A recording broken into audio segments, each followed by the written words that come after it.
pense qu'il y a une alchimie qui s'est faite assez naturellement autour d'une envie.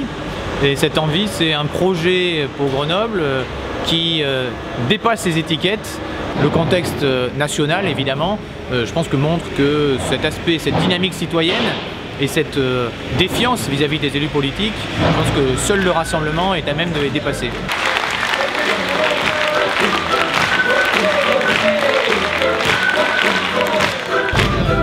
Pour moi, la gauche en image, c'est la place Tiananmen. On a tous cette image en tête, cet individu anonyme, frêle, qui se dresse, qui rompt les rangs, qui va faire barrage en espérant que les tanks s'arrêtent. Et ma gauche, c'est une gauche qui agit sans cesse pour les libertés, une gauche qui ne négocie pas avec les libertés individuelles et les libertés collectives. Alors d'abord, je pense qu'il y a la relation aux habitants, ça c'est fondamental pour retisser du lien et recréer un peu de confiance, un espace politique pour discuter. Il faut recréer de la relation aux habitants. Donc c'est ce que nous faisons par à la fois des mesures fortes sur nous-mêmes, le non-cumul des mandats, une déclaration publique de notre patrimoine, etc. Et puis des actions plutôt citoyennes sur le fait qu'avec 2500 signatures, on puisse saisir le conseil municipal ou avec 8000 signatures de plus de 16 ans, et y compris les étrangers, extra-communautaires également, on puisse déclencher une votation citoyenne. Ma gauche à moi, c'est aussi des parcours et des personnages. C'est Pierre Mendès France, qui, dès les années 30, anticipe les risques et les bouleversements à venir.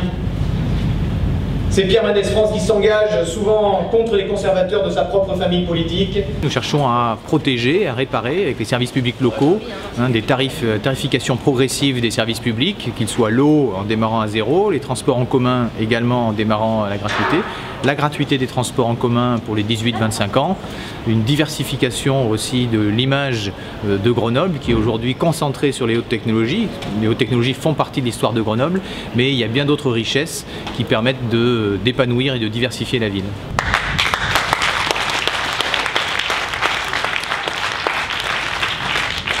Et ma gauche à moi, ça va peut-être vous surprendre, mais c'est également l'image de Simone Veil, quand elle monte à la tribune de l'Assemblée nationale pour porter le droit à l'avortement et qu'elle se bat pour l'égalité des sexes. Un symbole fort, c'était que cette municipalité sortante, en 2008, a augmenté les indemnités des élus de 25% et augmenté les impôts de 9%, alors qu'ils étaient engagés à ne pas augmenter les impôts.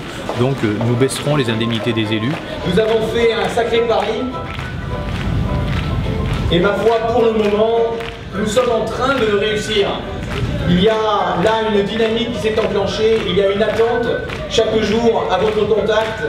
Partout dans Grenoble, je le vois, nous sommes attendus. Travaillons ensemble à faire de Grenoble la première grande ville de France à s'engager dans la transition sociale, écologique, démocratique.